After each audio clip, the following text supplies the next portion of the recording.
আসসালামু আলাইকুম প্রিয় দর্শক, আমি হচ্ছে এখন এসপাহান জেরু, যেটা হচ্ছে হাজিবাড়ি বলে সবাই চিনে।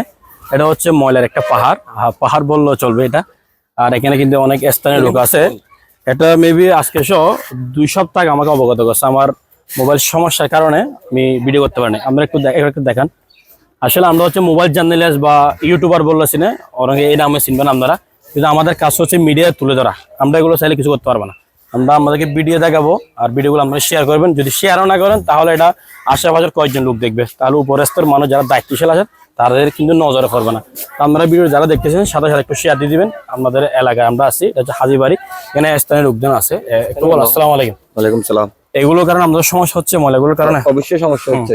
এখানে ওই খাল, এই খালটার উপর দিয়ে, এই খালটার উপর দিয়ে বিভিন্ন বাড়ি টাড়ি করে ফেলছে, তারপর যে খালের চতুর্দিকে সিবি ফেলছে। তারপরে যে এখন এখানে ময়লা ফেলি এমন অবস্থা করতেছে, যখন পানি আরো বাড়বে, বর্ষা আরো বাড়বে, তখন আমাদের অবস্থা খুব খারাপ হয়ে যাবে। আমার বাসায়, আমি যে বাসায় থাকি, এই বাসায় পানি এতটুকু হয়ে যায়।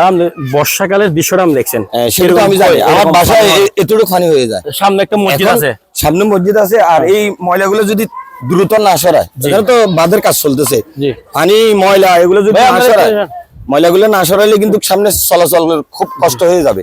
এটা কিন্তু বাস্তব, এটা কিন্তু খুব দ্রুত কাজ করার দরকার। আমার ঠিকানা একটু বলেন কোথায়? আমার বাড়ি হচ্ছে নোয়াখালী কবিরহাট।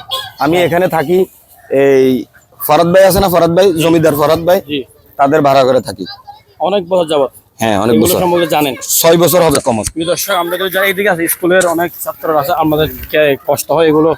মাস্ক তো পরেন নাই, মাস্ক ছাড়া কেমন হাঁটা চলা অনেক কষ্ট। এদিকে সিটি কর্পোরেশনের লোকরা কোনো কাজ কাম কিছু করতেছে না, এখানে হাঁটা চলা করা যায় না। সদর ওখানে বাজারের দোকানে এখানে আসলে দাঁড়াইতে পারি না অনেকক্ষণ, অনেক ময়লা, অনেক মানে দুর্গন্ধ বেশি। আপনি এখানকার স্থানীয় লোক না? জি জি। কোন স্কুলে পড়েন? আমি ইউসুফ টেকনিক্যাল স্কুল। আচ্ছা প্রিয় দর্শক, ইউসুফ টেকনিক্যাল স্কুলের ছাত্রের মুখে শুনছেন। আর স্থানীয় আরেকজন আছে, ভাই আপনি কিছু বলবেন? ভাইয়া এখানে, হ্যাঁ বলেন। এখানে আপনার হাঁটা যায় না, হাঁটতে গেলে মনে করেন ময়লা। এখানে যে হারে ময়লা হয়েছে, সিটি কর্পোরেশনে কোনো নিতে পদক্ষেপ নিচ্ছে না। এলাকার মানুষ হাঁটা চালা করতে পারতেছে না, মানে একটা এলাকায় কথা বলবে এরকম কেউ নাই। এখন আপনারা যদি কোনো না করেন তাহলে পদক্ষেপ নেয়, আমরা এখানে অনেক কষ্টে আছি। যেমন আপনি দেখেন এখানে পুরো এখন কিছুদিনের মধ্যে আপনার ময়লাগুলো ব্রিজের উপরে উঠে আসবে এক হিসেবে। তো সিটি কর্পোরেশন যদি এগুলো দায়িত্ব না নেয় তাহলে কে নিবে? আচ্ছা এদিকে আসো। প্রিয় দর্শক, আজকে আমাদের ভিডিওটা আপনারা যারা দেখতেছেন তাদের একটু বেশি শেয়ার করবেন। যদি আমরা মোবাইল জার্নালিস্ট বা ইউটিউবার, আমাদের ভিডিওগুলো যে কয়েকজন লোক দেখে তাহলে কাজ হবে না।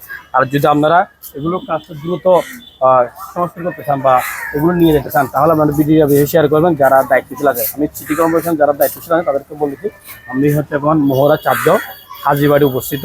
এই জায়গায় কিন্তু দীর্ঘদিন অনেক ময়লা থাকার কারণে স্থানীয় লোকজন আমাদেরকে বলছে ভিডিও করার জন্য। আমরা ভিডিও করার জন্য আমাদেরকে দেখাচ্ছি, আপনারা এগুলো নিয়ে যাবেন। এগুলোর কারণে বিভিন্ন জায়গায় আমাদের ফারামপাড়া কিন্নি জামুজেদ এবং এসপাহান জেরিলু যেগুলো নালা ড্রেন আছে, এগুলো ময়লাগুলোর কারণে যারা মুসল্লিরা যাতায়াত করে তাদের কষ্ট হয়ে যায়। যখন জোয়ারের পানি আসে বা বৃষ্টির পানি হয় তাহলে তাদের কষ্ট হয়ে যায়। তো প্রিয় দর্শক, আমরা দেখতেছেন এই ময়লাগুলো আপনারা দেখতেছেন।